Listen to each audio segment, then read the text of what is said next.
क्या है नॉमिनी के अधिकार, यहाँ जानिए सब कुछ। नमस्कार दर्शकों, स्वागत है आपका सचिन नेटवर्क में आज के चर्चित विषय के साथ। जब भी हम बैंक से सेविंग्स अकाउंट खोलते हैं, म्यूचुअल फंड में इन्वेस्ट करते हैं, प्रॉपर्टी या शेयर खरीदते हैं या फिर जीवन बीमा करवाते हैं, तो हर बार हमें नॉमिनी अपॉइंट करना होता है। ज़्यादातर लोगों को यही गलतफहमी है कि उसकी मृत्यु के बाद सारी रकम नॉमिनी को मिल जाएगी, जबकि ऐसा है नहीं। नॉमिनी सिर्फ आपके पैसों का केयर टेकर होता है, ना कि मालिक।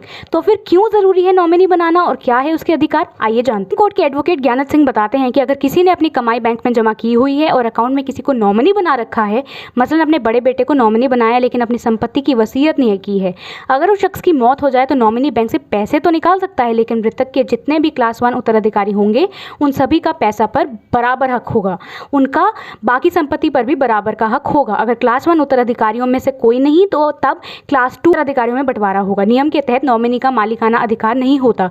नॉमिनी सिर्फ बैंक से पैसे निकाल सकता है और उसके लिए उसे अधिकृत किया गया है। नॉमिनी के फेवर में अगर वसीयत है तब भी वह अकेला मालिक होगा। कानूनी जानकार और सुप्रीम कोर्ट की वकील रेखा अग्रवाल बताती हैं कि चाहे कोई बीमा कंपनी की लाइफ इंश्योरेंस पॉलिसी ने नॉमिनी हो या बैंक अकाउंट में, नॉमिनी होना अपने आप में मालिकाना हक नहीं देता। अगर अकाउंट होल्डर ने किसी को नॉमिनी बनाया है या इंश्योरेंस पॉलिसी में बीमा धारक ने किसी को नॉमिनी बनाया तो वह नॉमिनी सिर्फ लेन देन की सहूलियत के लिए है। नॉमिनी होने का मतलब ये नहीं है कि वह शख्स उस बैंक अकाउंट के पैसे या बीमा रकम का मालिक हो गया।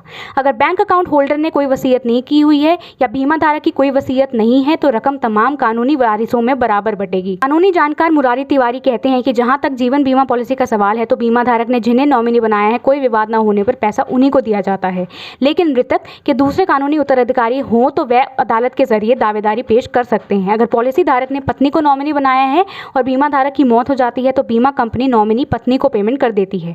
अगर मृतक के किसी दूसरे उत्तराधिकारी ने भी दावा पेश किया तो पॉलिसी का पेमेंट रोक दिया जाता है और मामला विवाद में डाल दिया जाता है। नवीन शर्मा बताते हैं कि अगर सड़क हादसे का मामला है तो मोटर व्हीकल ट्रिब्यूनल में मामला जाता है, वहाँ मृतक के परिजन मुआवजे का दावा पेश करते हैं। ऐसे केस में नॉमिनी का सवाल नहीं है, क्योंकि जिस गाड़ी की वजह से मौत हुई है उसका इंश्योरेंस कवर करने वाली कंपनी मुआवजा देती है। इसमें मृतक की पत्नी, बच्चे और माता पिता की पहले दावेदारी होती है। कानूनी वारिस जो मृतक पर निर्भर हैं उन्हें मुआवजे की रकम दी जाती है, पर फैसला कोर्ट का होता है। हिंदू उत्तराधिकार अधिनियम 1956 के तहत बेटा, बेटी, विधवा, माँ, पहले मर चुके बेटे की संतान, पहले मर चुकी बेटी की संतान और बेटे के विधवा क्लास 1 उत्तराधिकारी में आते हैं।